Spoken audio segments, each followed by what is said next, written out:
Bueno,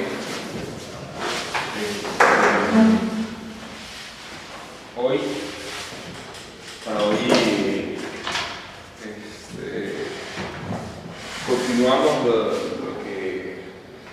lo que veníamos haciendo la clase pasada, que es terminar de poner claridad en el panorama de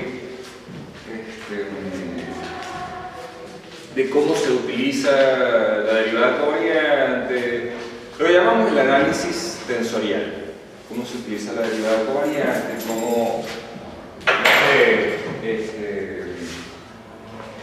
qué otras operaciones se pueden hacer sobre tensores, como por ejemplo cómo sería un operador que es covariante, que sería el operador de divergencia, cómo se integraría sobre una región determinada con invariancia bajo transformaciones de coordenadas, etc. Entonces, luego de eso, asumiendo que la métrica contiene información sobre el campo gravitacional, o mejor dicho, el campo gravitacional se describe mejor utilizando cantidades relacionadas a la métrica. Vamos a hacer una discusión sobre cómo se debe considerar o qué pasos hay que hacer para ir de una situación donde conocemos el sistema localmente, tanto las ecuaciones de movimiento como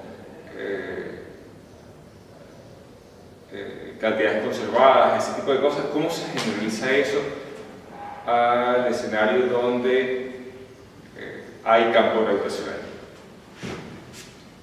Es decir, donde la métrica no es la métrica Minkowski. Bueno, empecemos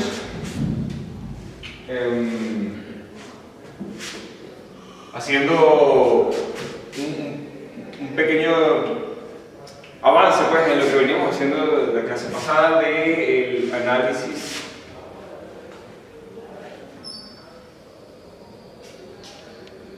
tensorial. Y para esto empezamos con el operador de divergencia.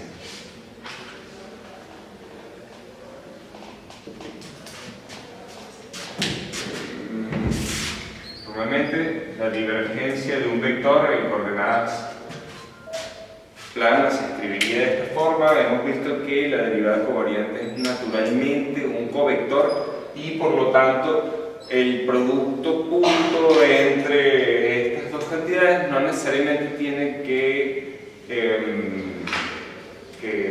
recurrir a la métrica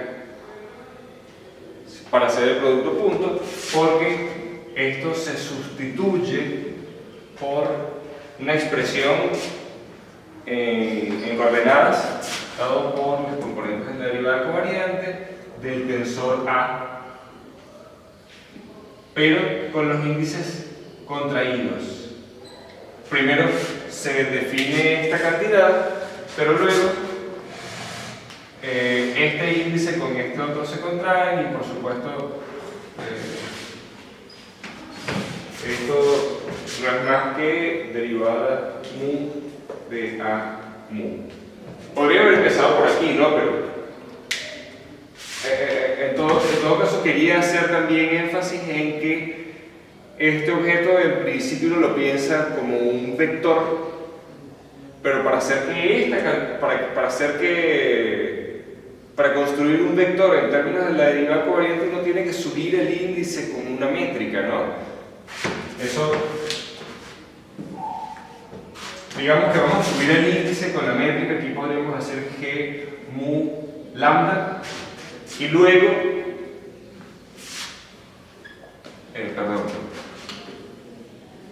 Y luego calculamos el producto interno entre este vector y este otro. Este tiene índice lambda y este tiene índice nu. Entonces calculamos ese producto interno con la métrica G lambda nu.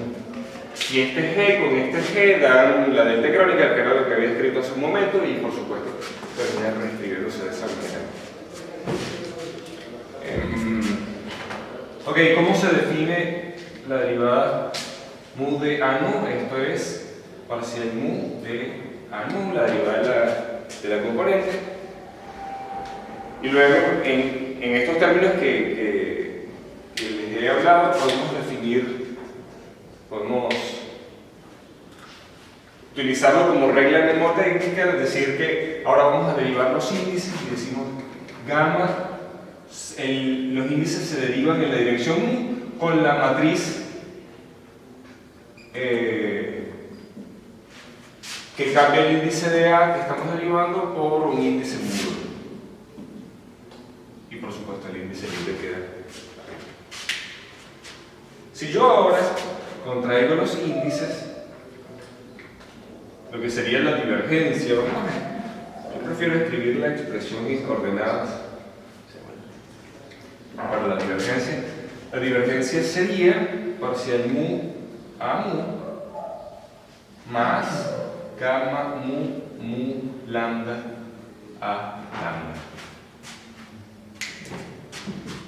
Y bueno, ya sabemos que la expresión para los símbolos de Christoffel es medio complicada, pero ocurren simplificaciones. Entonces por eso es interesante trabajar este problema antes de, qué sé yo, escribir en general cómo son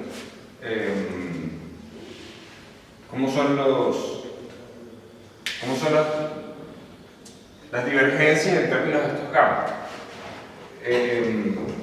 De que gamma mu lambda. Vamos a poner primero un índice nu aquí arriba y después sustituimos ese índice nu por mu mismo. Esto sería medio de G por parcial G más parcial G menos parcial G. Y ahora pongo los índices de manera que sea simétrico en los índices de abajo. Mu lambda, lambda mu, y aquí mu lambda. Hay un índice mu que voy a llamar kappa, que va por supuesto donde no haya índice en lo que está en la expresión de referencia, y el índice que está arriba es el índice nu. Esto decidí escribirlo primero porque tal vez la memoria nos falla si hacemos la sustitución antes de haber escrito la expresión completa. Ahora sí puedo sustituir nu. Ahora sí puedo sustituir nu por el índice mu. Y fíjense ustedes, ahora tengo una contracción del tensor que está acá con una contracción de mu y kappa. Entonces fíjense ustedes, aquí está mu y kappa, aquí está kappa y mu, y aquí está mu y kappa, pero en G.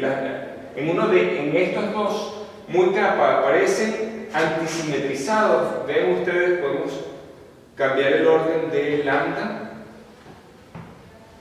En este que está aquí lo podemos sacar a la derecha y tenemos parcial mu de G kappa menos parcial kappa de G mu, ¿verdad? Y esto sería las componentes, este más este término sería una expresión que es antisimétrica en los índices mu y kappa. Si yo le saco la traza a una matriz que es antisimétrica, que es precisamente lo que uno hace al contraer sus dos índices con la métrica, si uno saca la traza, resulta que se da cuenta de que cada uno de los términos en la diagonal es cero, y por supuesto su traza tiene que ser cero. También hay otro argumento que yo digo que es más general para demostrar que no tiene por qué ser en términos de traza. Si uno contrae un tensor simétrico con un tensor que es antisimétrico, esto siempre va a ser igual a 0. Pero si desea, podemos explorar ese argumento. ¿Qué dice?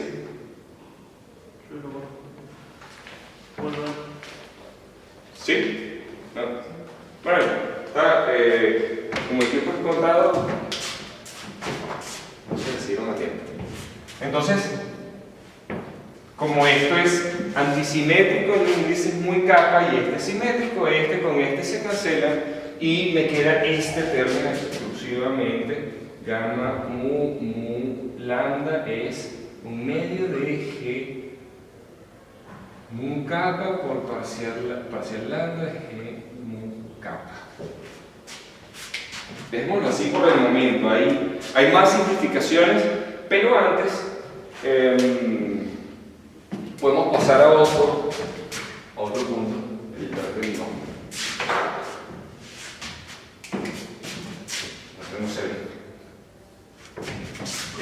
El determinante, a ver.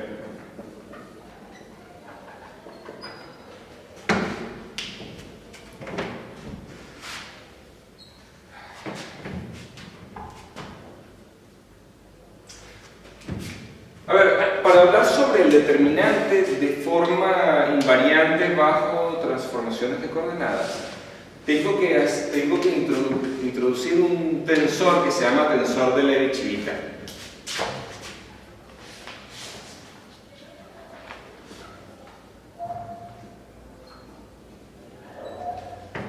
Que ustedes lo conocen en 3 dimensiones, epsilon i jk. Es un tensor que toma 3 posibles valores, 1, menos 1 y 0, y decimos que vale 1 si i, j y k son 1, 2 o 3, perdón, 1, 2 y 3 respectivamente, o una permutación par. Es decir, yo agarro 2 de ellos y los intercambio. Eso sería una permutación, ¿verdad? Si hago un número par de permutaciones, entonces tendría permutaciones pares.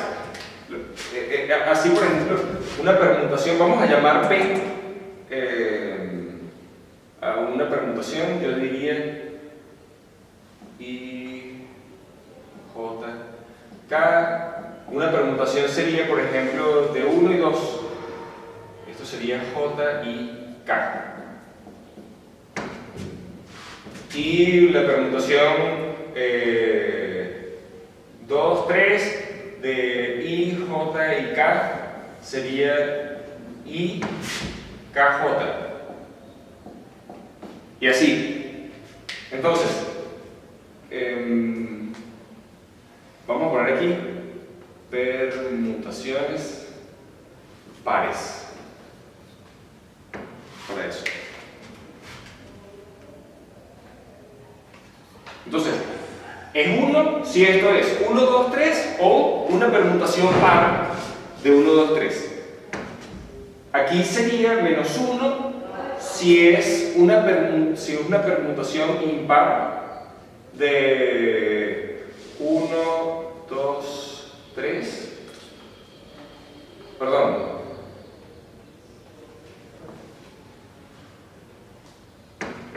Vamos a ver una permutación impar. Una permutación de esto sería 2, 1, 3, ¿verdad? 2, 1, 3 sería una permutación impar, permuta el primero. Y permutaciones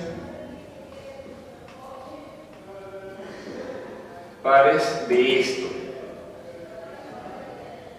Y 0 si I es igual a J o J es igual a K o I es igual a K. O por supuesto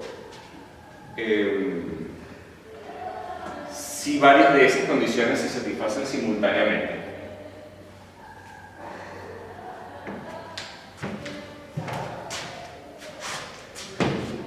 Esta definición es generalizable a más dimensiones. Yo podría decir en 4 dimensiones epsilon mu lambda rho sería las permutaciones sería igual 1 menos 1 y 0 si tenemos 0, 1, 2, 3 y permutaciones pares.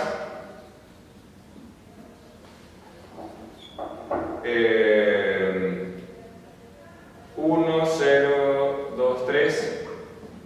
Cambié el primero y el segundo y ya permutaciones pares de esto.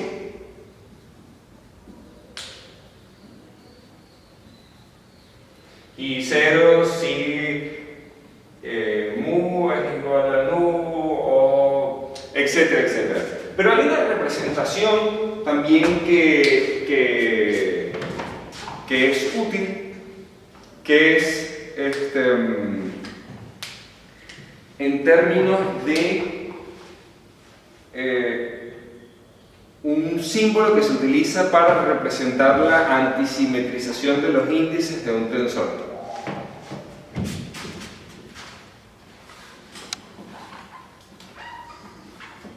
Otra representación sería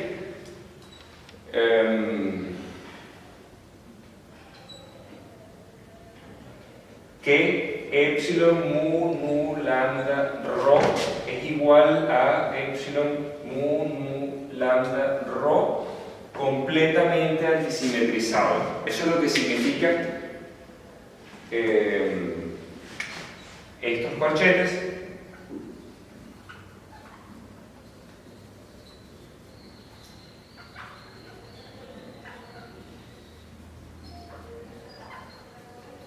Y eso lo que significa es que si ustedes agarran epsilon mu lambda rho, esto que está acá es igual, agarran cualquier par de índices y los intercambian y cambia el signo. Es igual a menos epsilon, por ejemplo, cambiamos el primero y el tercero, entonces tendría lambda mu rho. Y si intercambiamos el primero y el segundo, tendríamos epsilon menos epsilon mu lambda rho. Y así. Vamos a ver, el primero y el cuarto sería epsilon rho mu lambda mu. El intercambio de un par de índices cualquiera cambia el signo del epsilon. Y, por supuesto, hay que definir que epsilon 1, 0, 1, 2, 3 es igual a 1. ¿Ok? Ahora, ¿por qué es interesante este tensor de Levi-Civita? Bueno, resulta que el determinante puede escribirse de manera covariante. El determinante de una matriz cualquiera en 4 dimensiones puede escribirse de manera covariante en términos de estos tensores. Simplemente fíjense ustedes, si yo tengo por ejemplo una matriz A1, yo puedo pasar al determinante de A por epsilon mu lambda rho. Vamos a ponerles números, sería mu 1, mu 2, mu 3 y mu 4. Esto sería igual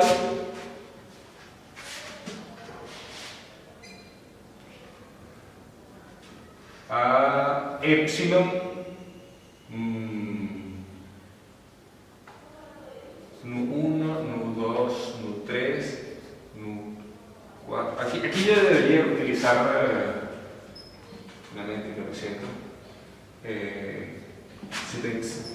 Vamos a hacerlo directamente con la métrica, es una matriz, y esto por supuesto será válido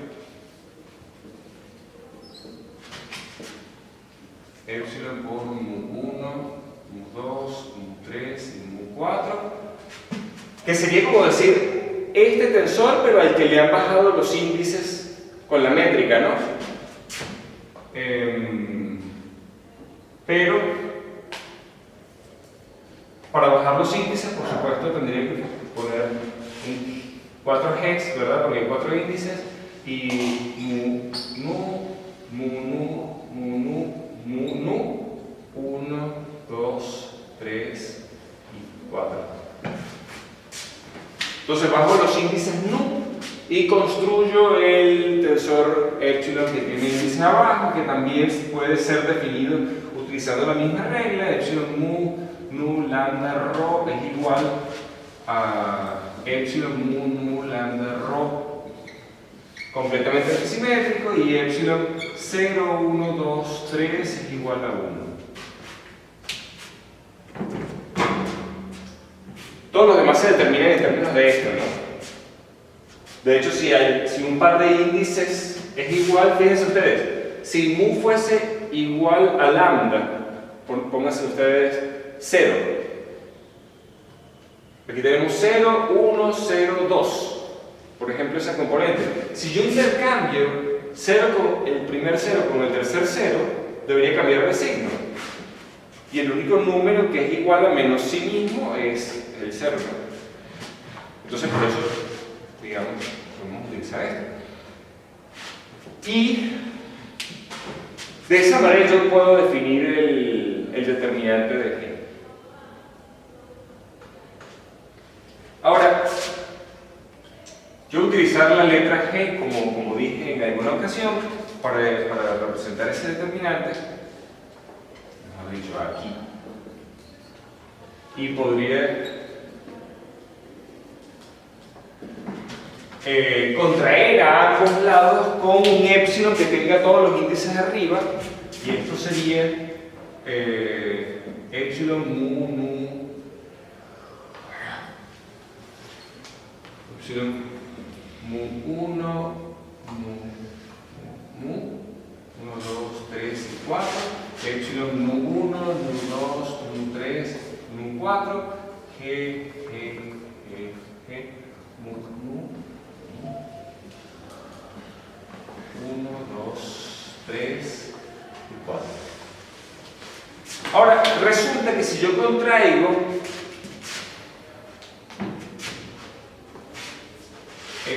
vamos a ponerlo en azul aquí, epsilon mu nu lambda rho con epsilon mu nu lambda rho. Por ejemplo, la componente 0, 1, 2, 3, 0, 1, 2, 3 vale 1. Y la componente, o sea, sería 1 por 1, ¿verdad?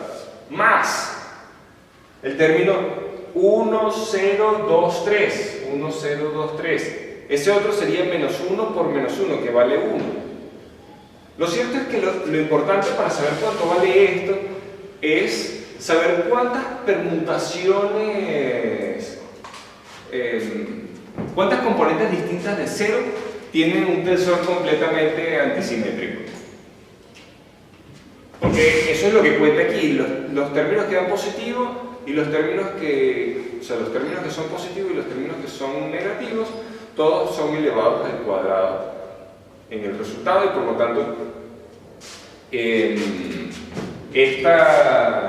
esta cantidad que está aquí es ese número de permutaciones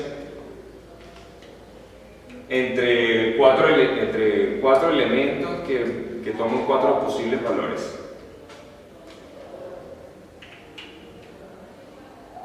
Ese número de permutaciones es 4 factorial.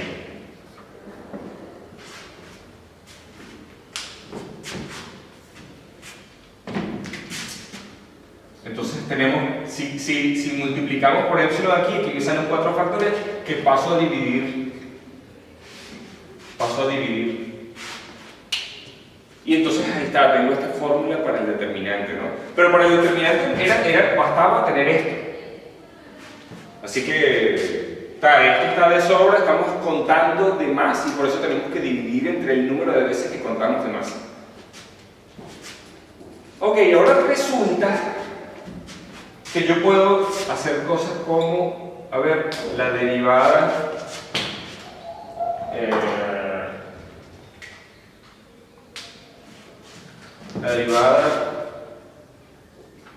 lambda del determinante. Esta derivada va a pegar o aquí, o acá, o acá, o acá. Estos son constantes, entonces esa derivada parcial es simplemente 0. Y resulta que como esto es antisimétrico en cada uno de los índices, yo puedo, por ejemplo, si pega en el primero, ok, ya está el primero. Si pega en el segundo, los índices muy nulos yo los puedo mover a la primera posición. Y por supuesto, la derivada de este la puedo mover de primera y después puedo cambiarle los nombres a los índices. Puedo sustituir mu1 por mu2 y mu1 por mu2 y todo queda como si fuese el primer término en que la derivada había pegado sobre el primero. Entonces aquí hay 4 términos en realidad, cuando pega aquí, cuando pega acá, cuando pega acá y cuando pega acá, 4 términos que son idénticos entre sí. Por lo que esto sería igual a 4 veces la derivada lambda de g, vamos a ponerle g mu por 1 sobre 4 factorial epsilon mu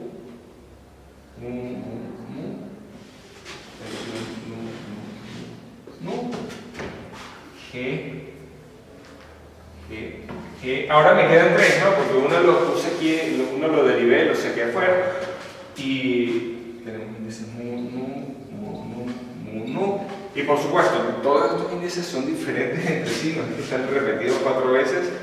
Vamos a ponerle nombres 1, 2 y 3. 1, 2 y 3.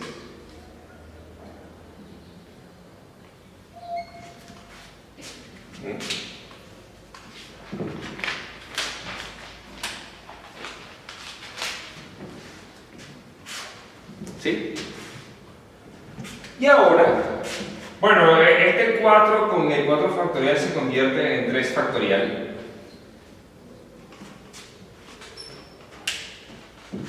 Y aparece algo interesante, que es que, ¿qué tal si ahora, o sea, yo quiero saber qué es esto? Esta es una matriz que tiene 2 índices arriba, exclusivamente, ¿no? Aquí hay un índice libre que es lambda, tenemos los índices muy nu que son mudos del lado derecho, pero están contraídos con esa matriz. Y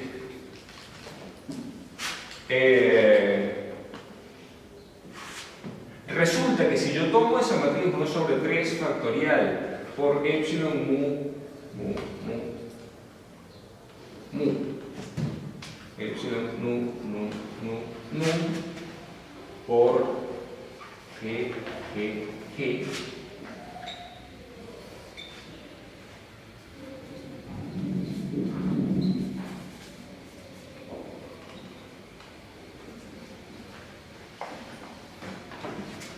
Si yo tomo esa matriz y le bajo uno de los índices,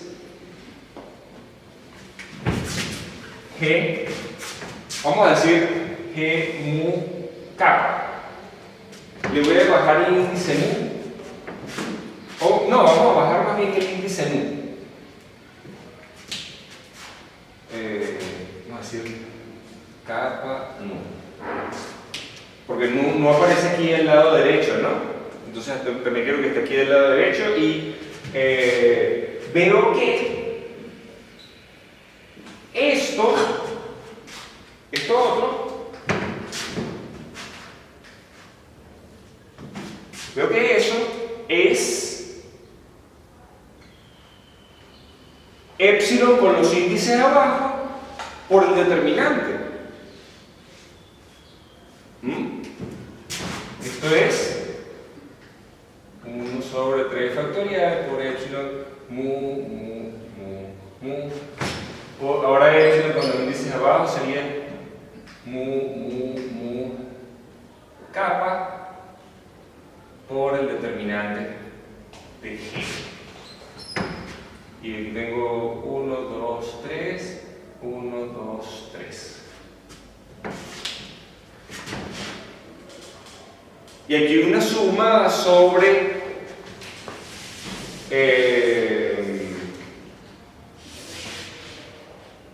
aquí hay una suma sobre los valores de sobre todas las permutaciones de tres índices, ¿no? Eso es 3 factorial por un factor que si es, a ver, 1, 2, 3.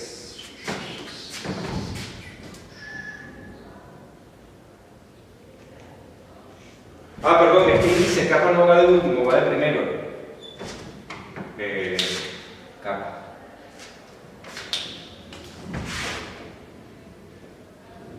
Ajá, el índice que estaba contraído es el primero, entonces al bajarlo queda de primero, ¿verdad? Entonces, fíjense ustedes esto. Supónganse que esta es la componente 0 y esta es la componente 0. Bueno, los demás van a ser 1, 2, 3 y 1, 2 y 3. Entonces ahí sí podría ser distinto de 0, pero si esta fuese la componente 0 y esta fuese la componente 1, aquí los otros tienen que ser 0, 2, 3 y aquí tienen que ser 1, 2 y 3. No coinciden. O sea que eso sería 0 si mu es distinto de kappa. Lo cierto es que esto es delta mu kappa por determinante de G.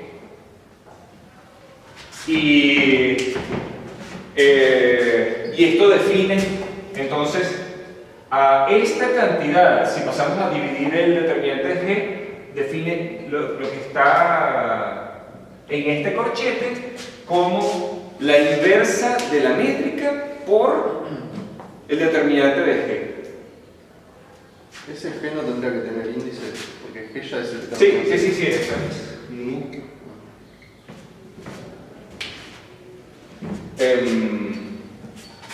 Y entonces, a ver, la inversa sería G mu 1 sobre 3 factorial por G por epsilon mu epsilon mu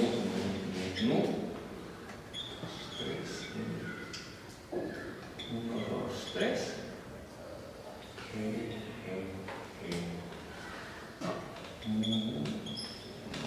mu 1, 2, 3.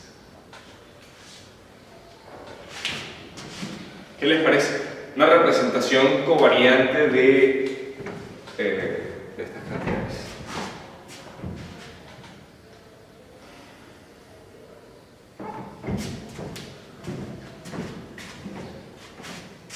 Ok, todo esto se está poniendo quizá un tanto pesado. Voy a borrar acá.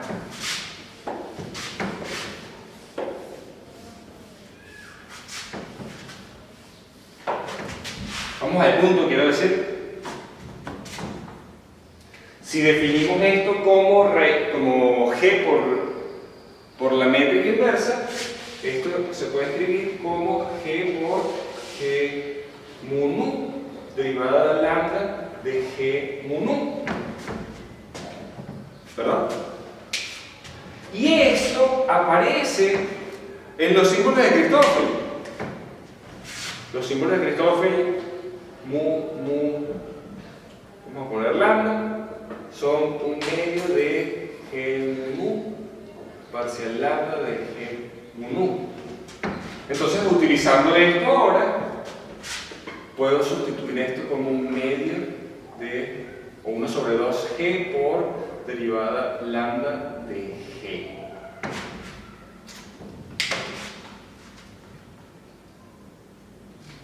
O también, con este un medio, le podría decir 1 sobre raíz de G, derivada lambda de raíz de G. O sea, perdón, hicimos esto para tener una buena manera de calcular los símbolos de Christoffel, entonces. Y también para ver que esta cantidad que está acá es una derivada parcial. Perdón, aquí hay un problema. Recuerden que vamos a utilizar métricas que son minkowskianas, los determinantes son negativos. ¿Sí? Los determinantes de una matriz son la multiplicación de los elementos de su diagonal, y si tenemos una métrica que es menos 1, 1, 1, 1, bueno, esa multiplicación da negativa, y eso será cierto siempre para toda métrica que sea minkowskiana, de una dirección temporal y tres direcciones espaciales. Entonces aquí tiene que haber un menos. Ese menos no hay problema, yo lo puedo poner. Esto ahora sí sería positivo, ¿no? Y ahora puedo reescribir eso en términos de la raíz.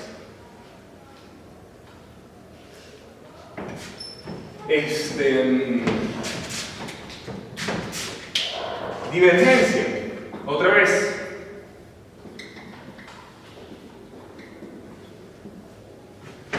La divergencia entonces se puede escribir como derivada mu de a mu más a mu por 1 sobre raíz de g derivada mu de raíz de g.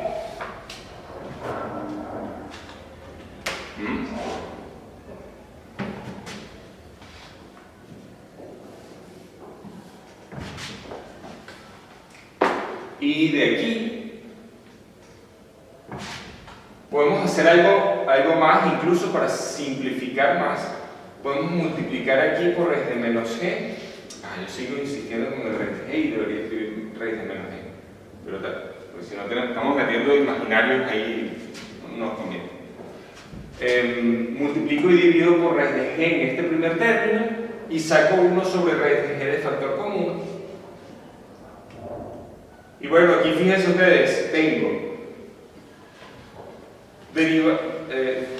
derivada de uno por el otro sin derivar más derivada del otro por el primero sin derivar. Esto puede escribirse entonces como derivada mu de raíz de menos g por a mu. Es una forma compacta de escribir la divergencia.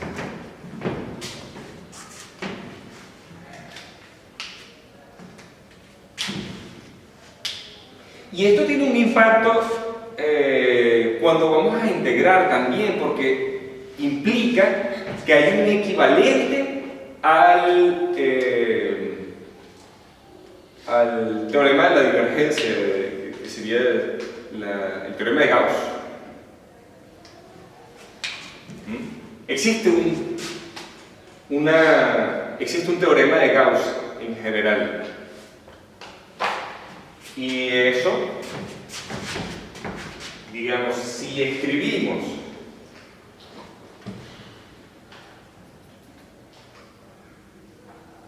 vamos a poner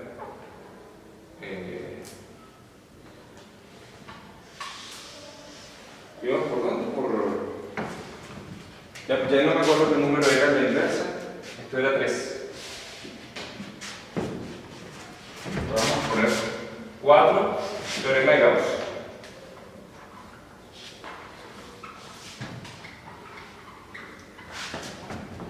¿Qué pasa si yo integro la divergencia de un vector?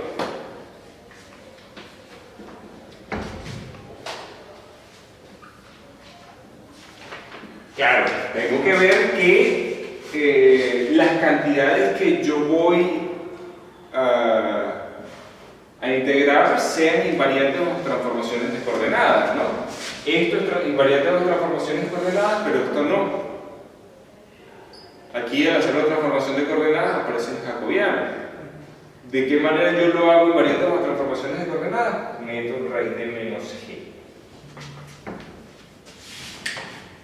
Porque el raíz de menos g es un escalar densidad de peso menos 2, y entonces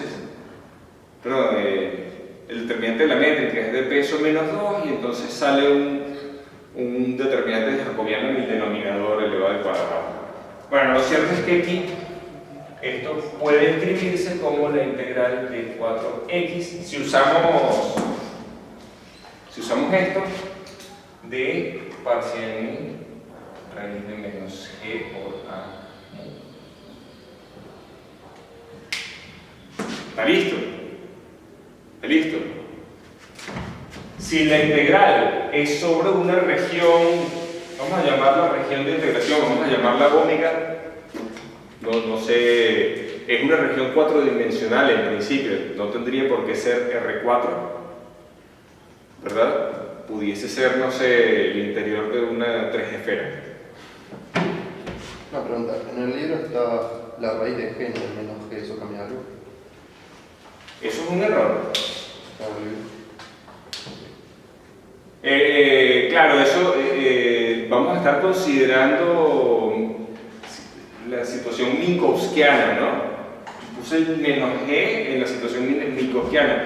Tendría que poner un raíz de g en el caso euclídeo o riemanniano, ¿no? Dice los espacios riemannianos por nombre nada más, todavía no hemos mencionado nada de Riemann, pero básicamente son espacios que son euclídeos en todos los puntos. Bueno, lo cierto es que ahora yo puedo decir el borde de omega se llama parcial omega. Esto sería la integral de 3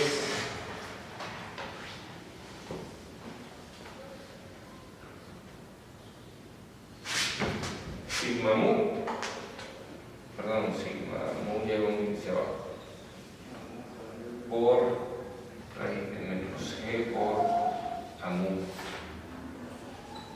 Y esto es parcial omega, el borde de la región. Entonces esto sería como decir el diferencial de superficie. Sería un diferencial de hipersuperficie. En este caso, ¿no? Puede ser una región, por ejemplo, a t constante, tenemos el espacio entero, la parte espacial del espacio, que sería una de las tapas del hipervolumen, ¿no? Bueno, así.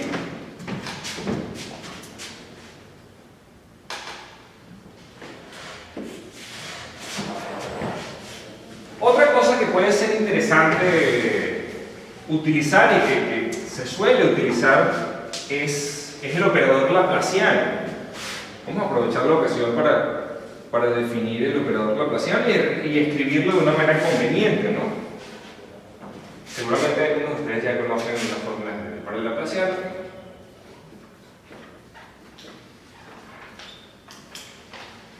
El laplaciano sería...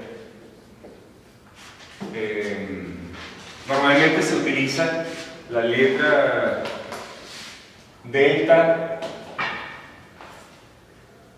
digamos que vamos a actuarlo sobre una función escalar S. Si actúa sobre una función escalar, esto en principio no es más que la divergencia del gradiente. Pero para contraer esas dos derivadas covariantes tenemos que utilizar una métrica. Y se hace de esta forma, pues. Lo que hago yo para definir el gradiente de un vector es que agarro la derivada covariante y le subo el índice con la métrica.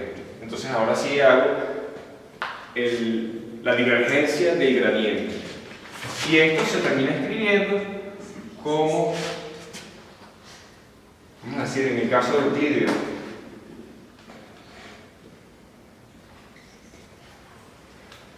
la laplaciano de S es 1 sobre raíz de g por parcial mu de raíz de g por g1 parcial mu.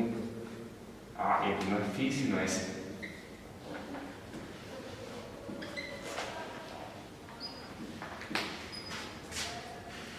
Esto es lo que teníamos antes, ¿verdad? Allá. Y tenemos adicionalmente la métrica subiendo el índice de la derivada. En el caso minkowskiano,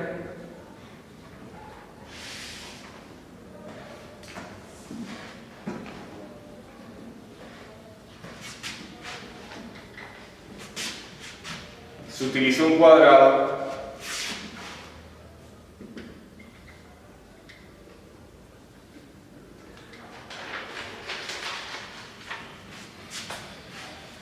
y esto es 1 sobre raíz de menos g por parcial nu de raíz de menos g por g nu por parcial nu de s. La única diferencia ahí entonces es ese menos dentro de la raíz. Y la notación del operador laplaciano se pone como un cuadrado en el caso en que una de las dimensiones sea el tiempo, básicamente porque también se hace así cuando uno decide añadir las derivadas segundas temporales en las ecuaciones de onda. El operador d'Alembertiano lleva esa añadidura.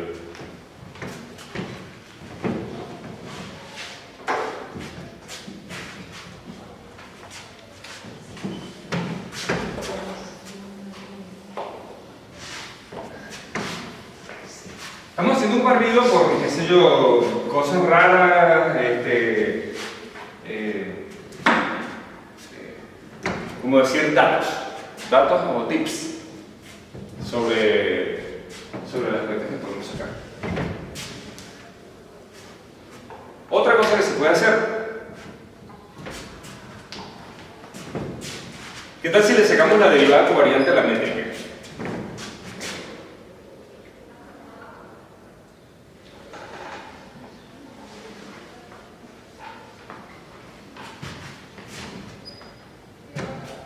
Esto en principio es derivada de lambda de g mu nu más, los índices que son covariantes se derivan con menos los símbolos de Christoffel. Entonces, menos gamma lambda por g menos gamma lambda por g.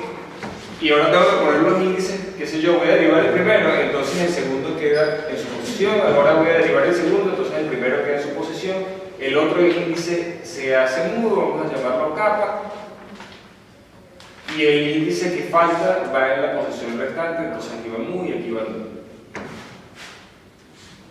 Se van agarrando más o menos cómo es la cosa de los índices al derivar covariantemente, ¿no? Cualquier cosa preguntan, no es de un día para otro.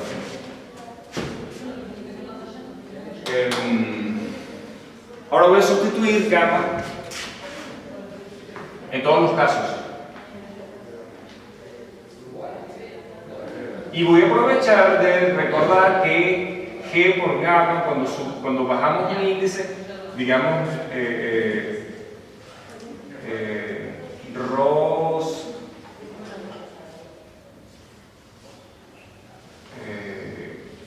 kappa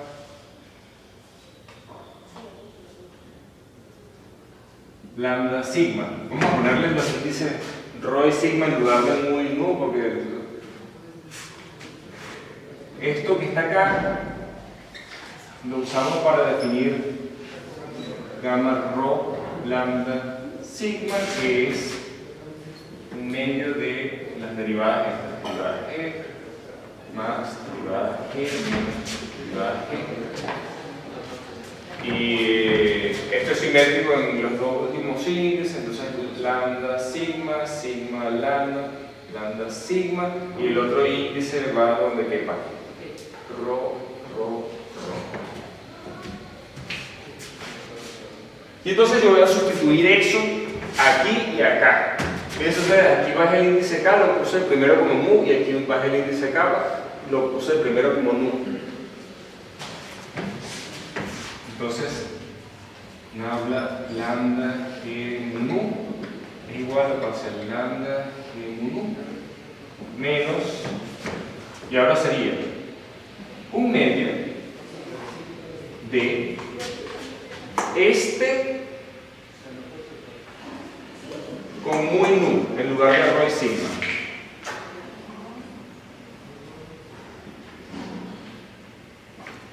Menos 1/2 de este otro con mu y nu en lugar de rho y sigma.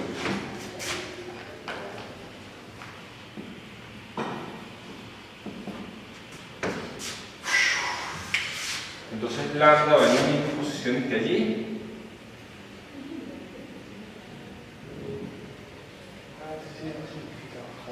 Y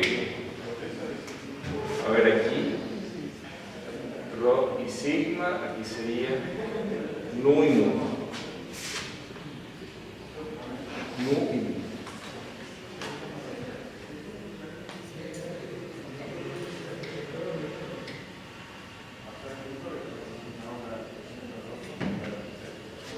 Aquí ya hice las sustituciones de los índices aquí arriba. Ahora falta el otro. Ahora sería mu y nu. No nu y mu, sino mu y nu. O sea, donde va rho va mu. Aquí va mu.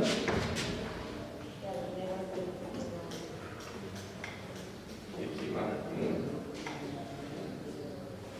Y bueno, obviamente donde está sigma. Hey, aquí eso está mal. No pueden haber los rho abajo.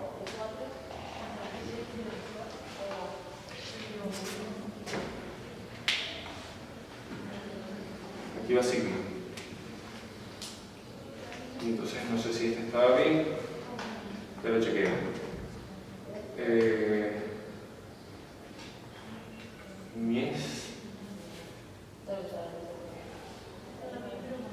En este sigma es mu, entonces aquí va mu, aquí va nu, y aquí es al revés. Ok, está.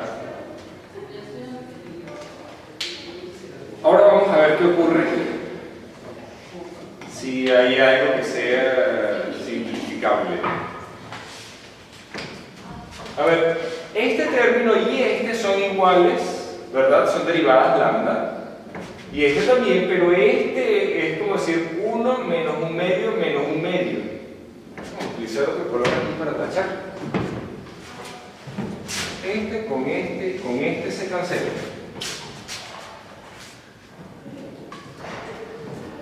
Y ahora, derivada mu tienen, este es negativo y este es menos por menos es positivo. Este con este se cancela. Y esta derivada de mu, esta es positiva y esta es negativa, entonces esta con esta se cancela. El resultado, 0. ¿Qué implica eso? Bueno, que la métrica es constante. No es que no dependa de las coordenadas. Se dice que es covariantemente constante. Y de hecho, fíjense ustedes, nosotros podríamos pensar como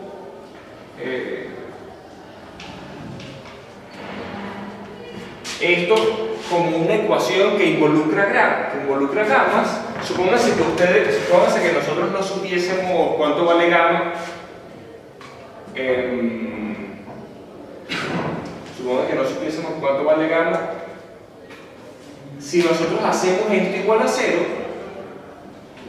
aquí hay un tensor que es simétrico en los dos índices y no tiene ninguna simetría en el otro índice. Esto es 10 por 4, sería 40 componentes. 40 estas componentes, y este tiene 40 componentes también. Aquí tenemos 40 ecuaciones para 40 incógnitas. No sé si alguien la quiere sacar una por una con un sistema con un sistema de ecuaciones, pero es muy fácil utilizando las simetrías ir hacia atrás. Es decir, de esta ecuación llegar a esto. Esta es la única solución que permite que esto sea cierto. La solución es única. Y ahora, si esto es cierto, fíjense ustedes lo que puede ocurrir. Supongo que yo tengo B mu, nabla nu, G mu nu. Bueno, si la métrica es covariantemente constante, es decir, su derivada covariante es 0, puede entrar y salir en la derivada cuantas veces quiera. Esto puede reescribirse como nabla nu de G mu nu por B mu. ¿Verdad? Ahora la derivada actuando sobre todo esto. Y esto sería lo mismo que decir nabla nu de nu. Esta sería una forma diferente de escribir la misma divergencia de B.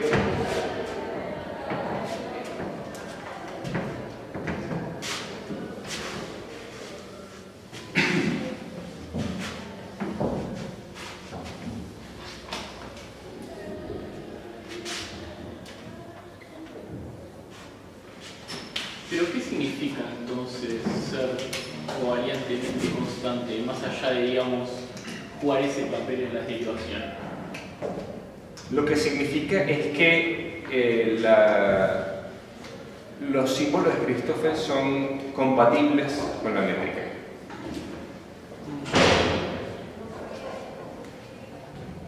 Bueno, es lo que es. Que es como decir un argumento que... A ver...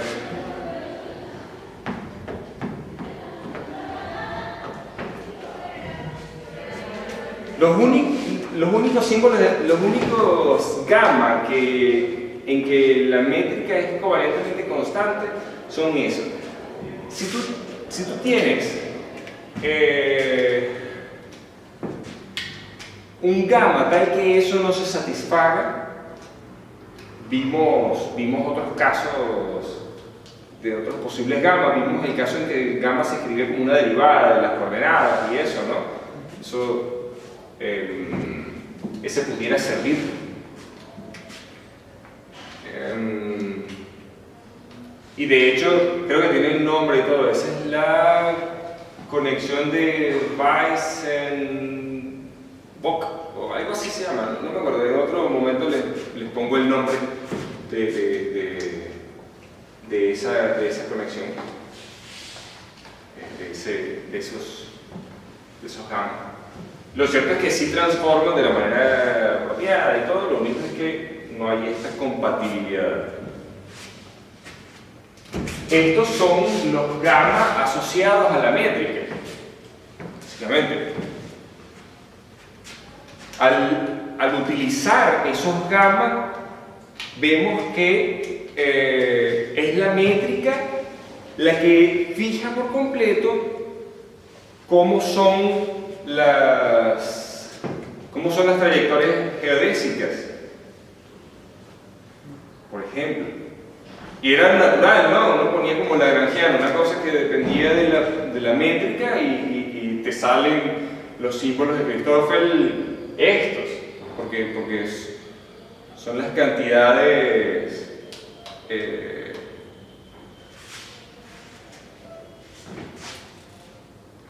que toman en cuenta cómo es la métrica exclusivamente. Bueno, sigamos y hay más que contar al respecto, pero tal vez tardemos un poquito más.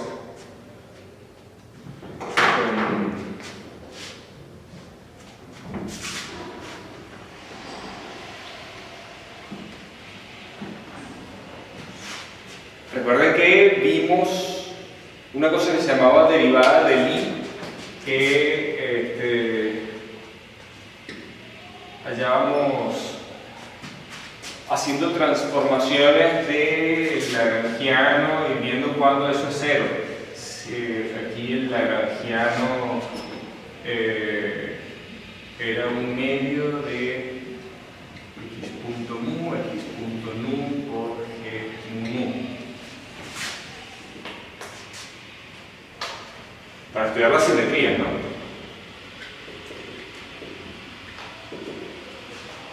O lo que decidimos luego llamar isometría. Lo cierto es que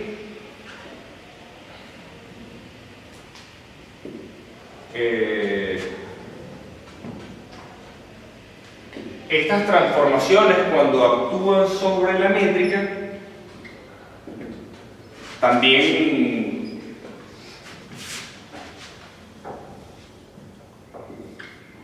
usamos esta letra de libras, el símbolo de libras, para representar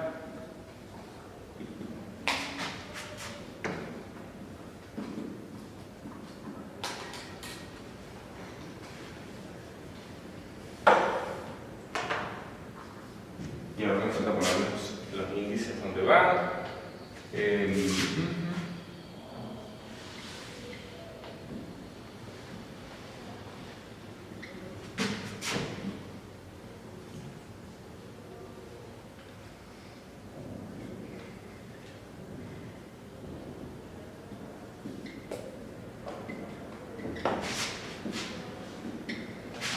Esto era lo que llamábamos la derivada de Lie.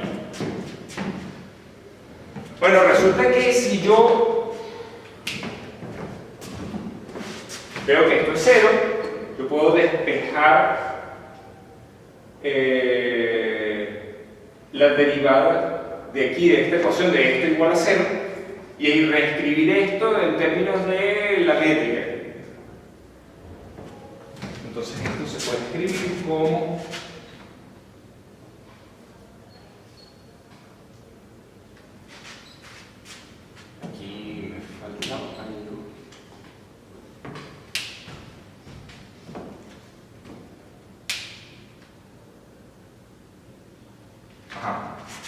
esto es K lambda por gamma lambda G más gamma lambda G, y ahora los índices, esto es mu nu,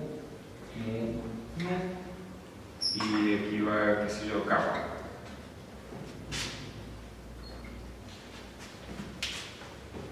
Este sería el primer término, más parcial mu, k lambda g lambda nu, más parcial nu, k lambda g mu lambda. La derivada parcial pega solamente sobre k, ¿no? Aquí no actúa sobre g. Y ahora, fíjense ustedes, a ver, recuerden que esto es simétrico, ¿no? Yo puedo intercambiar el orden de los índices, y aquí tengo la derivada mu de k.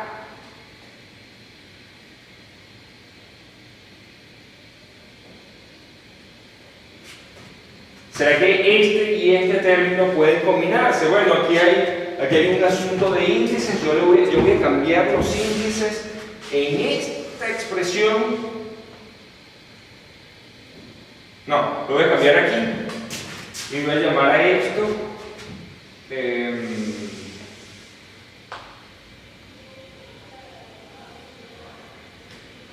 no lambda, sino kappa.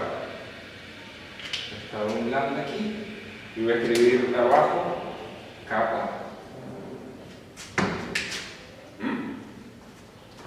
Y entonces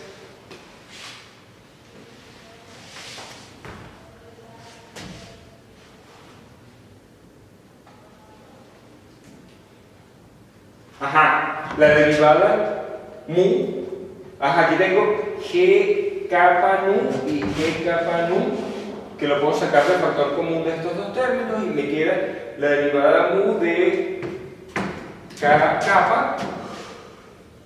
Y en este otro tengo los símbolos de Christoffel, mu lambda, y el índice kappa es sustituido por un índice mudo. Esto luce como la derivada covariante de K. Derivada covariente mu de K kappa multiplicado por G kappa nu. Y en este otro puedo hacer exactamente lo mismo. Voy a sustituir a este por kappa aquí, y aquí tengo la derivada del índice. Tengo que intercambiar nu y lambda. Entonces tengo la derivada de la componente y aquí la derivada del índice. Entonces esto puede escribirse como nabla nu de K kappa por G kappa mu. G kappa mu o mu kappa, pues, no importa. Y ahora, como la métrica es covariantemente constante, esto puede reescribirse como nabla nu de K nu más nabla nu de K mu. ¿Por qué es importante esto? Bueno, pudiésemos haber sospechado que esto que se escribe exclusivamente en términos de derivadas parciales no era covariante. No era invariante bajo transformaciones de coordenadas. Y resulta que sí lo es.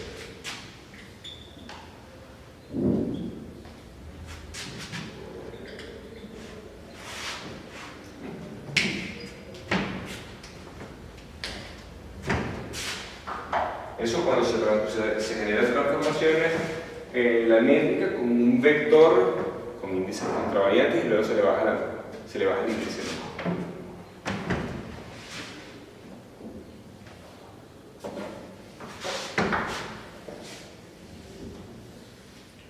Y una pregunta, y la idea es que de hacer la derivada del I de la métrica, estás buscando qué simetrías.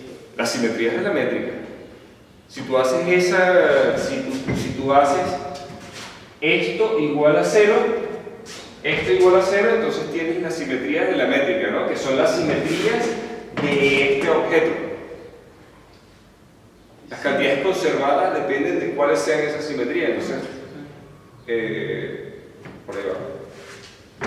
Y lo otro es que si tú conoces las simetrías de un espacio-tiempo, entonces puedes proponer una representación en coordenadas que haga justicia de esa simetría.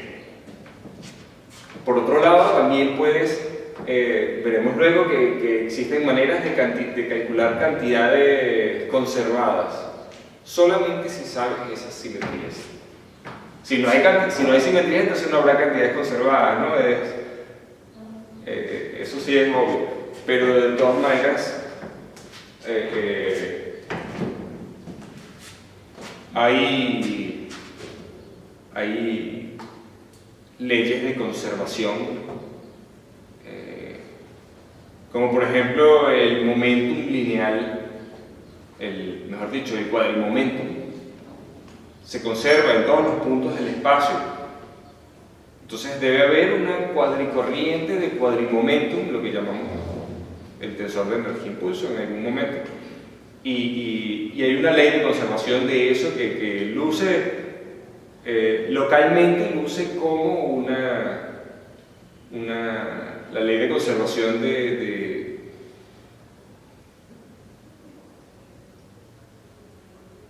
la carga, por ejemplo. Algo así como derivada mu de J mu. Una pregunta, estas simetrías, digamos, comparado por ejemplo con lo que hicimos en mecánica analítica, la idea de las simetrías, o más que nada usar las simetrías para tener cantidades conservadas, lo usábamos para poder trabajar mejor la dinámica, digamos. O sea, sobre todo tenía esa connotación en ese contexto. En este contexto, las simetrías tienen algún significado extra o un poco más trascendente. Por supuesto que cuando tú tienes simetrías hay cantidades que son observables, cantidades medibles, que son, digamos, cargas.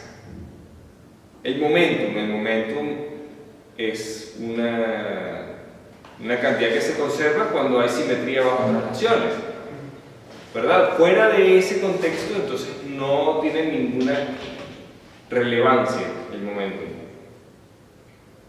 Y eso por un lado, que hay cantidades que son medibles asociadas a las cargas conservadas prácticamente. Y por el otro lado, como estrategia de cálculo, para poder siquiera representar las ecuaciones de Einstein de una forma simple, tú necesitas esa simetría. Si tú pones una métrica sin simetría y decides, bueno, vamos a escribir las ecuaciones de movimiento, es tan complicado que prácticamente no tiene ni sentido que empieces.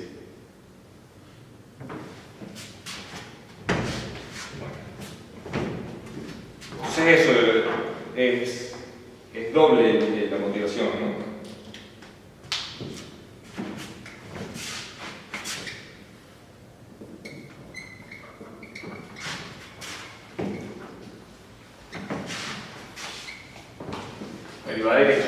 La derivada direccional, digamos, nosotros por supuesto estamos acostumbrados a pensar en la derivada como la pendiente, ¿no?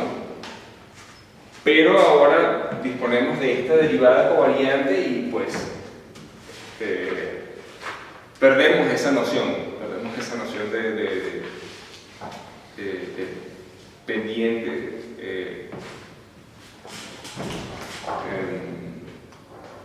Pero eso se puede recuperar si proyectamos el vector, o sea, si hacemos un producto interno entre la derivada que estamos haciendo y un vector determinado.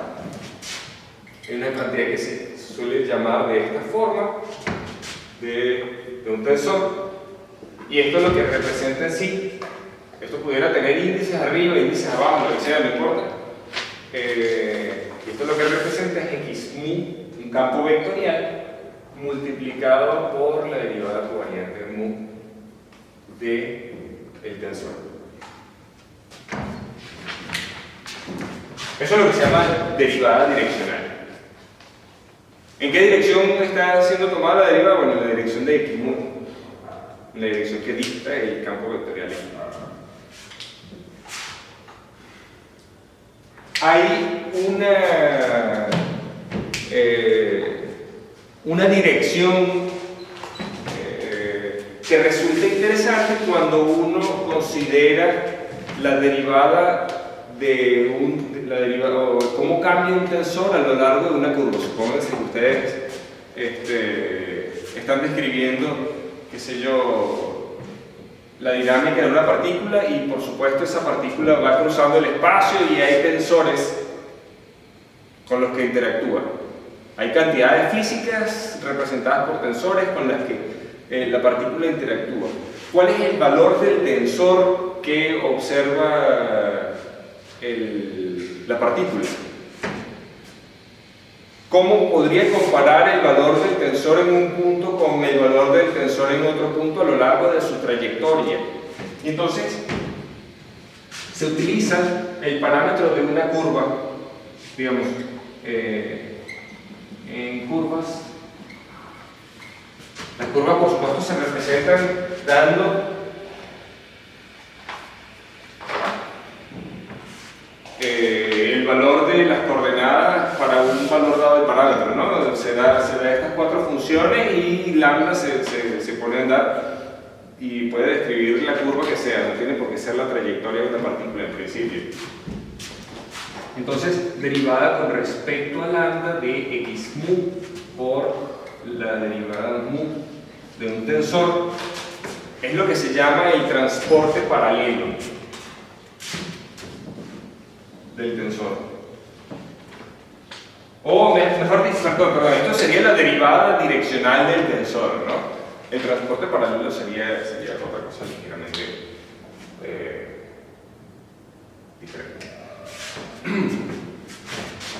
Pero una cosa que podemos hacer, por ejemplo, es comparar el t en un cierto punto de x mu. Vamos a llamarlo I mu.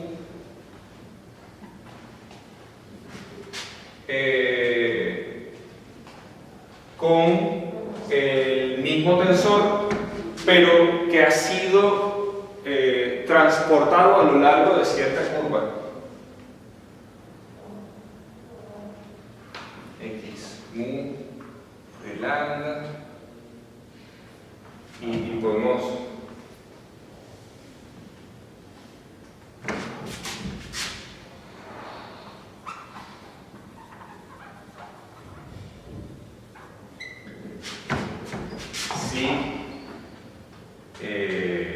X mu, por ejemplo, damos el valor 1 al parámetro y esto vamos a llamarlo I mu y vamos a decir X mu de 0 es igual a Z mu.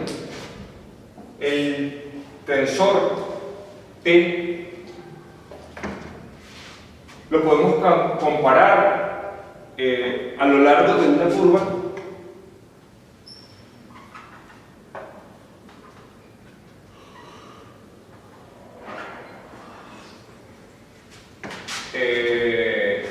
diciendo que esto que está aquí sería la integral entre 0 y 1 del parámetro lambda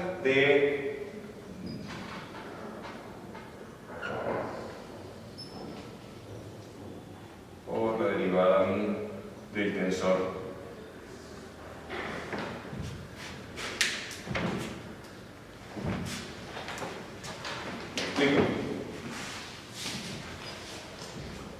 Y por supuesto, tenemos que tomar derivadas respecto a las coordenadas mu antes de evaluar sobre el punto x de lambda, ¿no? Si una vez que sustituimos x de lambda en el t, ya depende no de las coordenadas, sino de lambda. En todo caso, esto es una cantidad que es perfectamente razonable, se puede calcular, y fíjense ustedes, esto sería como decir la derivada total de un tensor. Lo único es que en principio depende de la curva, ¿no?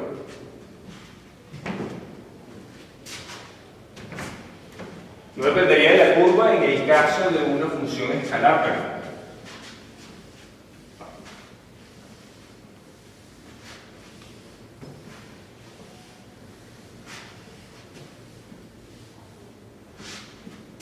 Un tensor que es interesante para nosotros cuando estudiamos la dinámica de una partícula es la velocidad, que es un vector.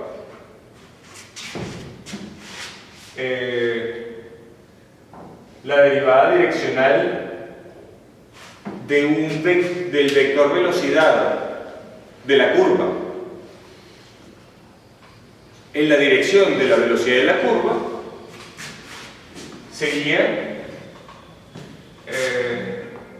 x punto o derivada con respecto a lambda de x lambda de derivada con respecto a lambda de x, perdón, aquí sería la x nu. Vamos a ver qué nos da esto.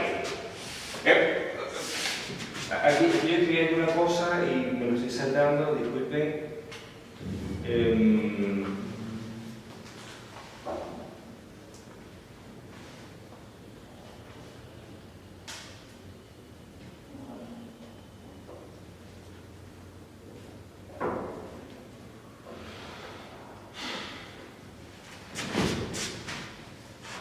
No, antes de esto, debía definir el transporte paralelo.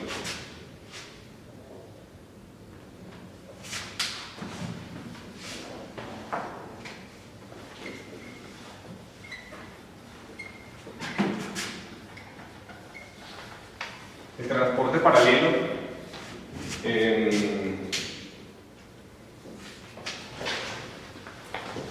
se hace para una curva siguiendo esto que definimos allá abajo.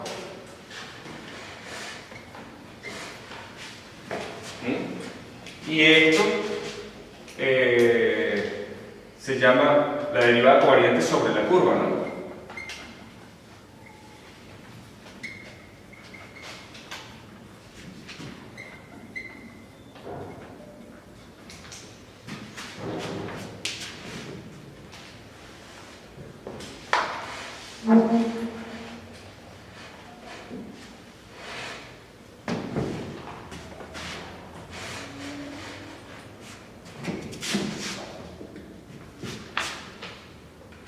Y el transporte paralelo de la velocidad, ahora sí, sería 9, 10,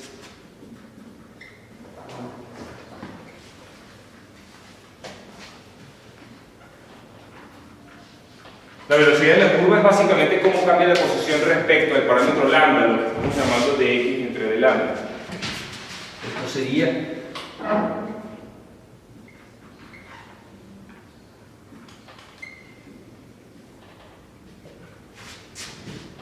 ya de lambda, y esto no es otra cosa que la derivada con respecto a lambda de x mu por, información nu de derivada con respecto a lambda de x mu. Ahora vamos a manejar esto como si fuese un campo vectorial, ¿no? A pesar de que en realidad depende de un solo parámetro, no depende de las coordenadas, sino que depende de lambda. Y por eso decimos que tomamos la derivada covariante de esto. Estos son derivadas parciales, la dirección x, y z. Pero de todas maneras, el primer término que contiene las derivadas parciales contiene en realidad una derivada total de x por derivada parcial con respecto a x, más de y por derivada parcial con respecto a y, más de z por derivada parcial con respecto a z, ¿sí? Entonces el primer término podría escribirse como derivada con respecto a lambda de la derivada con respecto a lambda de x mu. Y después hay términos que están asociados a la derivada de los índices. Entonces tenemos derivada con respecto a lambda de x nu, que multiplica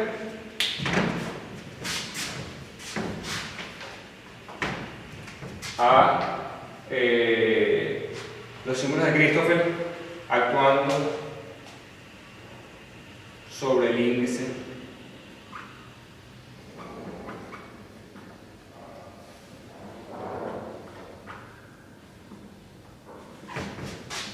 de esta forma. Sí, este término es el de la derivada del índice del vector. Y este otro es el que puede expandirse en términos de derivadas parciales. Yo no sé si ustedes ya lo ven acá, pero esto es la derivada segunda con respecto a lambda, y esto es gamma por la velocidad al cuadrado. Es así como aparecía la ecuación de la geodésica. En principio, si uno no utiliza un símbolo, si uno no utiliza un parámetro afín, esto sería una función de lambda multiplicada por la velocidad.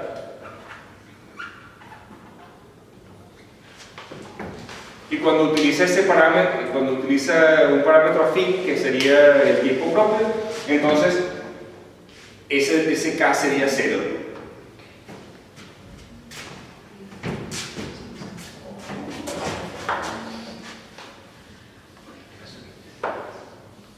O sea que la ecuación de la geodésica en realidad es la ecuación del transporte paralelo de la velocidad sobre la curva que describe la partícula. Si lo quiero mirar de esta forma, el transporte paralelo no es más que la traslación de un vector sobre una curva de manera que se mantenga constante, que se mantenga paralelo a sí mismo en el punto anterior. Vamos a decirlo así, supongamos que tengo esta recta, un transporte paralelo sería un transporte que lleve a este vector paralelo a sí mismo, a como era justo antes y comparándolo en un momento antes y después en la misma curva. No comparando este con aquel, sino haciendo comparaciones entre vectores que están infinitesimalmente cercanos. Eso es lo que daría esto. Si yo tengo la velocidad es un vector que es paralelo a la curva, ¿sí? Y dice hacia dónde se mueve la curva, además. El transporte paralelo de la velocidad sería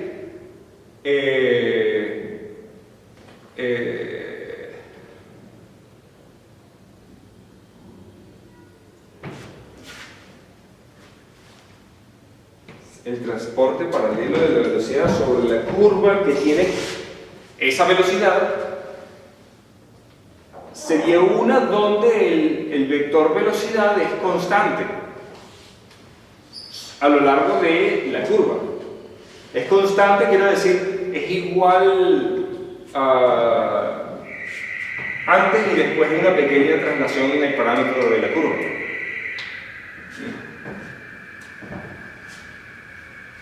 O sea que podríamos interpretar la ecuación de la geodésica como la ecuación que nos permite determinar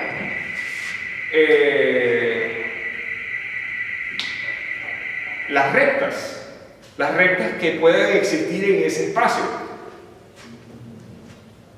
Un vector es paralelo a sí mismo solamente, digamos, una velocidad es paralela a sí misma en una curva solamente si es igual antes y después, ¿no?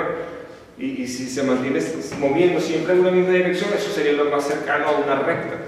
Lo más cercano a una recta en un espacio curvo obviamente sería una curva, pero vamos a ver si antes de seguir podemos hacer un pequeño dibujito donde representamos esto.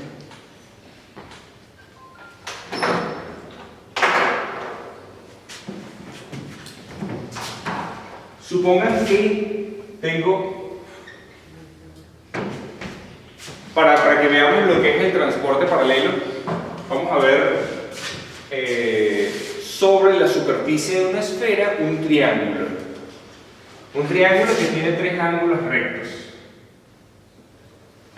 Qué sé yo, uno de esos se encuentra en el polo norte y otros dos se encuentran en el ecuador. ¿Qué voy a hacer yo? Yo voy a agarrar un vector en este punto, vamos a decir este punto 1, este punto 2 y este punto 3. Vamos a ir desplazando el vector que voy a tener paralelo a la curva todo el tiempo. Entonces el vector apunta, vamos a ver, empezamos en el ecuador y apunta hacia el este, ¿verdad? Apunta en esta dirección. Entonces es tangente a esta curva, inicialmente. Yo lo muevo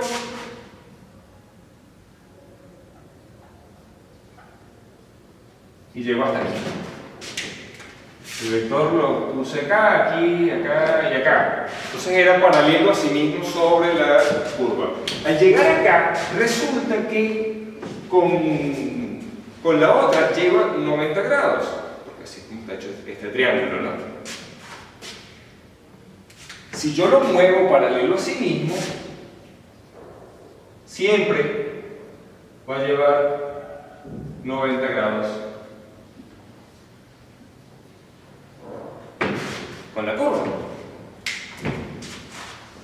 Y ahora lo voy a transportar en esta otra dirección hacia el punto 1 y aquí tiene 0 grados con la 0 grados, bueno no 0 grados no 180 grados con el vector velocidad de esta otra curva, ¿no? Ahora vamos hacia atrás y llego aquí arriba. movió un vector paralelo a sí mismo, pero como el espacio no es plano, entonces el vector antes y después de hacer ese pequeño transporte paralelo sobre una curva cerrada, el vector no es igual a sí mismo, sino que cambia. Antes era así, después es así. Un ejemplo nomás de qué cosas puede hacer uno con el transporte paralelo, pero el transporte paralelo de la velocidad sería entonces lo que definiría lo más cercano a una recta. Bueno, digamos, si estamos en el norte, empezamos a bajar, llegaríamos al polo sur. La dirección que escojamos, no siempre vamos a llegar al polo sur, y después del polo sur vamos a ir perdón, así no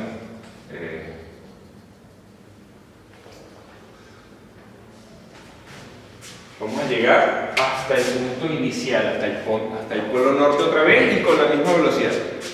Sobre la esfera, las curvas que son paralelas a sí mismas son círculos.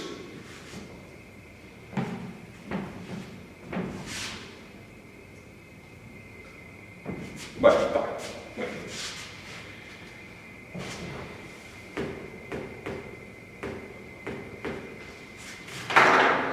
Bueno, nos queda unos 20 minutos y yo quería ya pasar al siguiente tema, pero no sé, ustedes quedaron muy... Capaz que puedo hacer una puntita más sobre esto del transporte paralelo. Pregunta. ¿Qué pasa con la orientación del vector si hago transporte paralelo por una geodésica? ¿Eso conserva la dirección o no necesariamente?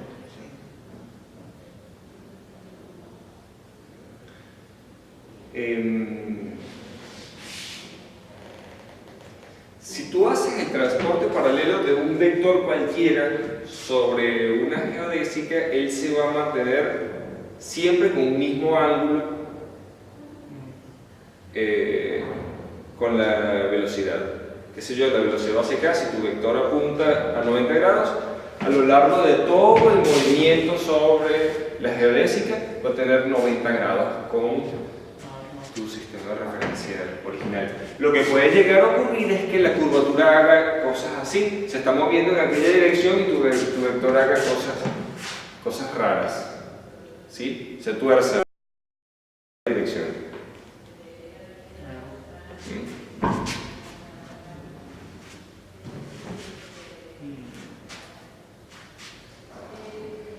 Y por supuesto, si es paralelo, se mantiene paralelo porque está el vector.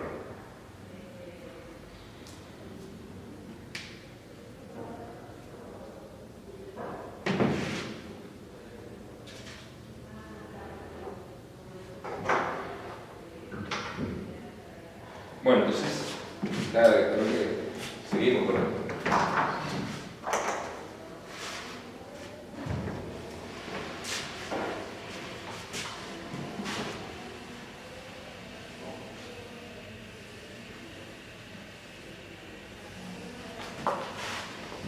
Siempre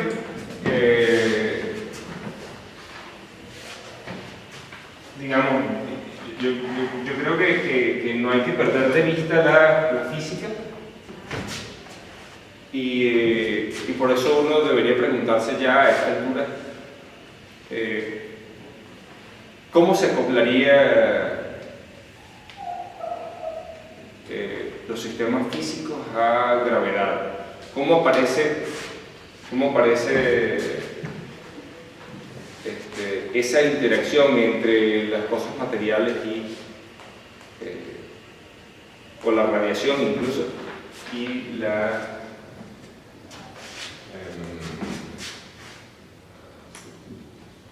gravitación. Y bueno, básicamente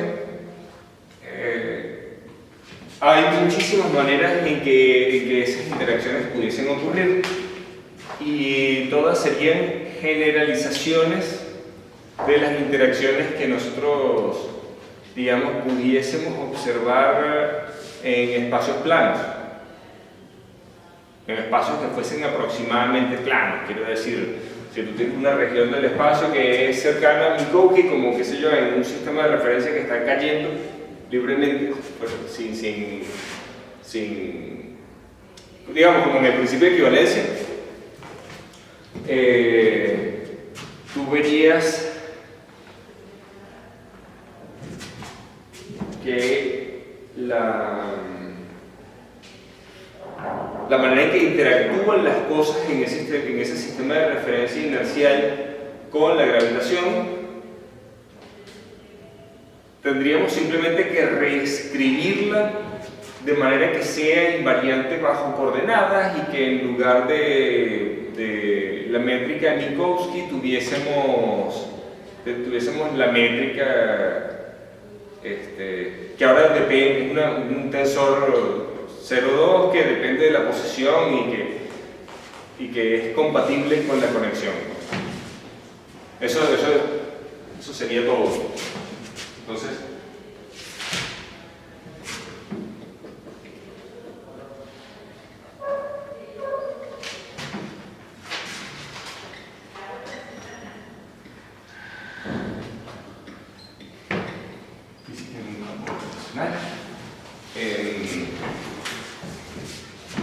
ahora, esa manera de suponer que describe lo suficientemente bien la interacción entre la gravitación y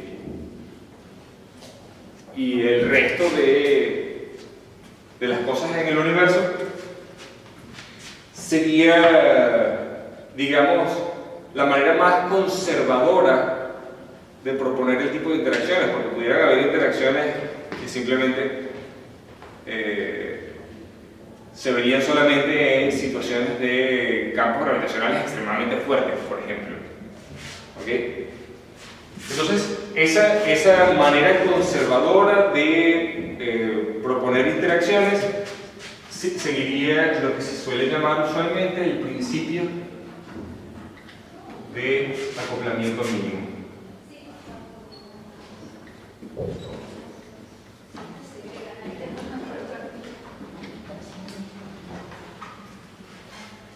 El acoplamiento mínimo sería la forma más simple en que pueden interactuar estos, dado lo que ya conocemos en espacios planos.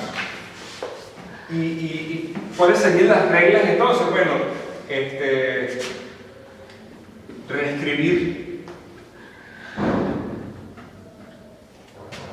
las ecuaciones de movimiento,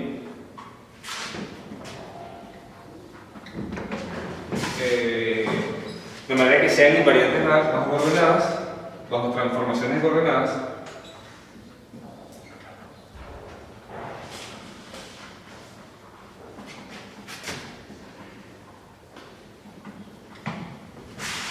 bajo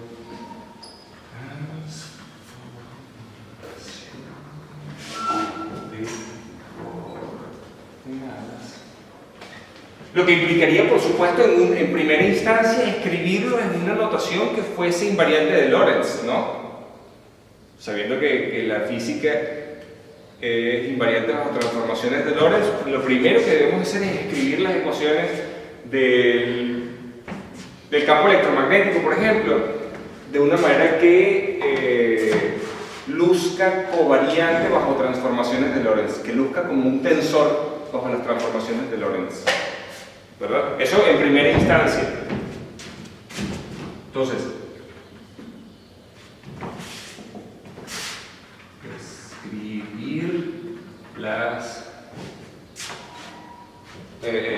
escribir todo en forma covariante.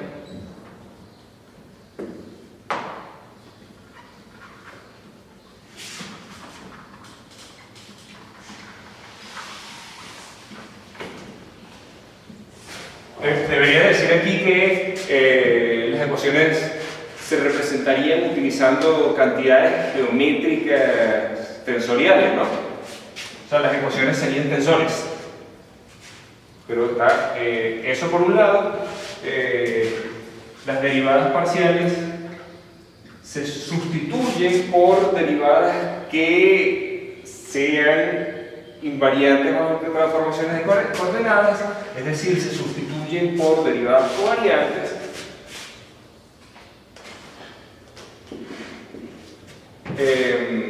Y por otro lado,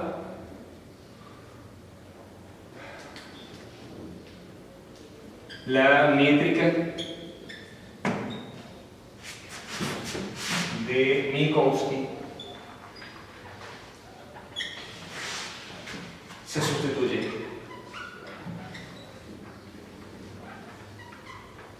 Eta mu se sustituye por E mu.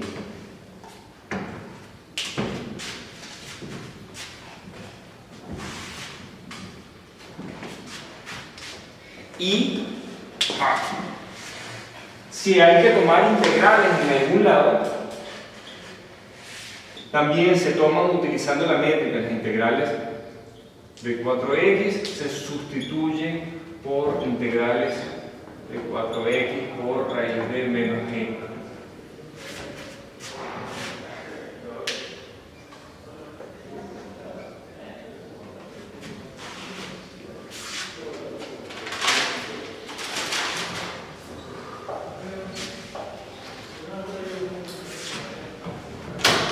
Había preparado algo sobre el campo, sobre un campo escalar. Los campos escalares describen de manera efectiva interacciones, por ejemplo, entre los nucleones en el núcleo, los mesones pi, los mesones k, ¿verdad? Kaones. Y después hay otros campos, otras partículas que son escalares. Cuando digo escalares es que no son vectores ni tensores tipo mn en este sentido, ¿no? Y después, por supuesto, esto usualmente asociado a lo que llaman el spin de las partículas. Nosotros no vamos a adentrarnos en eso, pero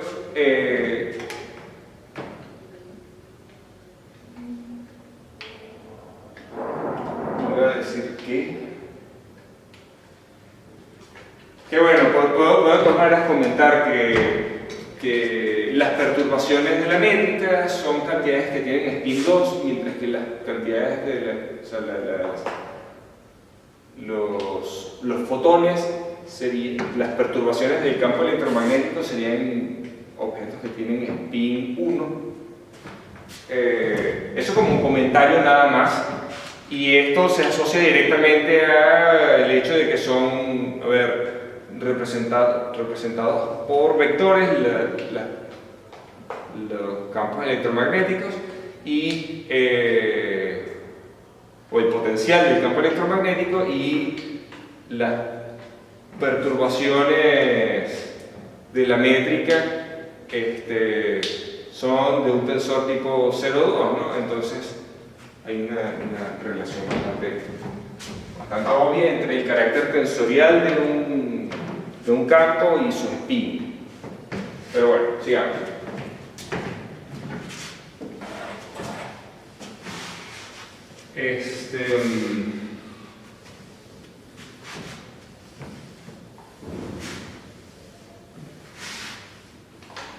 A ver, para el campo electromagnético, entonces, me va a saltar la parte del campo escalar. Creo que la pueden leer en las notas. En el caso de Maxwell, el campo electromagnético, resulta que la manera de escribir de manera covariante en términos de tensores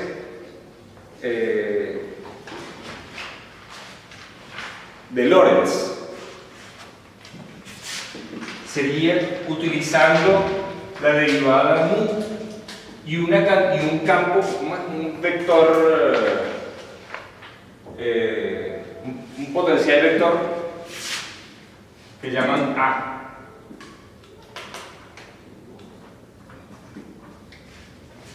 Y se utiliza este tensor F, que se llama tensor de fuerza electromagnético, field strength, electromagnetic field strength. Aquí, a mu, básicamente, vamos a utilizar C igual a 1, ¿no? Si no, ponemos phi sobre C acá, y aquí ponemos el potencial magnético, el mismo que se utiliza para el campo magnético. D es con A estas componentes. Pues resulta que F mu nu, utilizando el potencial eléctrico y el potencial magnético, puede sustituirse, este potencial puede sustituirse aquí y podemos escribir la matriz. Fíjense ustedes que es una matriz que es antisimétrica en mu y nu. Esto aquí tendríamos menos EX, menos EY, menos EZ, DZ menos BY, BX, y en la diagonal 0, y por supuesto, como es antisimétrica, de este lado tenemos menos lo que está del otro lado. Voy a poner aquí nuevamente que sea igual a 1, pero solamente por referencia la pongo acá.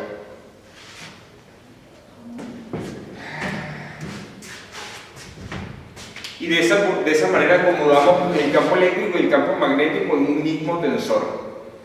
¿Cómo se escriben las ecuaciones del campo? Invariantes de Lorentz, no con invariancia general de coordenadas. Se escribiría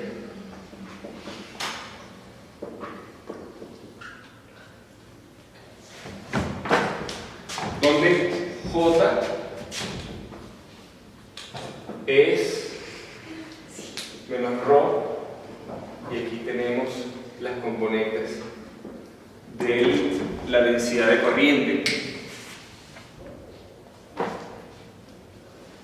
Ah, no, este sí tiene ρ. Creo que sí es posible.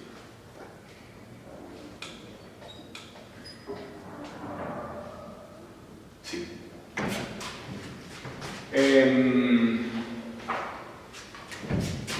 Y hay otra ecuación que se escribe usualmente para los campos eléctricos y magnéticos, que son esas ecuaciones que dan cero. Una de ellas es que la divergencia de B es cero. Básicamente lo que dice que el campo magnético no tiene monopolo, y la otra ecuación dice que la derivada en el tiempo de B más el rotor de E es cero. Esas ecuaciones pueden escribirse poniendo F lambda nu completamente antisimetrizado igual a cero. Aunque claro, si yo sustituyo que F se escribe de esta manera, esto es automáticamente cero. ¿Ah? Porque tendríamos que antisimetrizar el índice mu, por ejemplo, de la derivada con el índice lambda de la derivada. Si yo antisimetrizo una derivada con otra, las derivadas conmutan y la antisimetrización da cero. Y en el otro caso, en que tengo el índice mu en el potencial, tengo el índice nu que antisimetrizar también con lambda, entonces ese término también da cero. Este da cero automáticamente cuando se sustituye eso.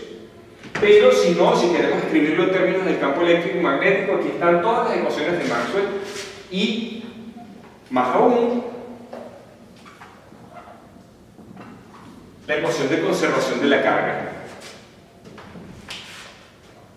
Las cargas que entren en alguna región, o las cargas que salen de alguna región, lo que implican es que hay un cambio negativo de la densidad de carga. Si el cambio en el tiempo de la densidad de carga es negativo, eso significa que hay un flujo hacia afuera de carga, y ese flujo de carga se refleja en una divergencia positiva de J.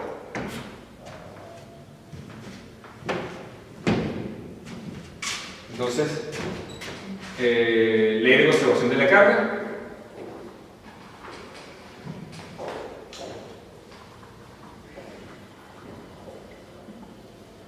Y esto es una identidad. Y este otro es la ecuación de movimiento escrita de manera invariante de Lorentz, ¿no? Si nosotros fuésemos a aplicar estas reglas que dijimos hace rato, ¿qué debemos hacer? Sustituir las derivadas parciales por derivadas covariantes. Y escribir este mu con índices arriba, o sea que se sube, f mu no es más que mu lambda kappa por f lambda kappa. Los índices subidos con la métrica y no con eta, ¿no? Que es otra cosa. Y lambda mu f mu igual a menos j mu. Sería la ecuación de movimiento del campo electromagnético. Claro que hay mucha más tela que cortar, creo que me estoy pasando ya del tiempo. Vamos a seguir la semana, no, perdón, la clase próxima, que sería el viernes, ¿verdad? Vamos a seguir con esto un poquito y ahondamos.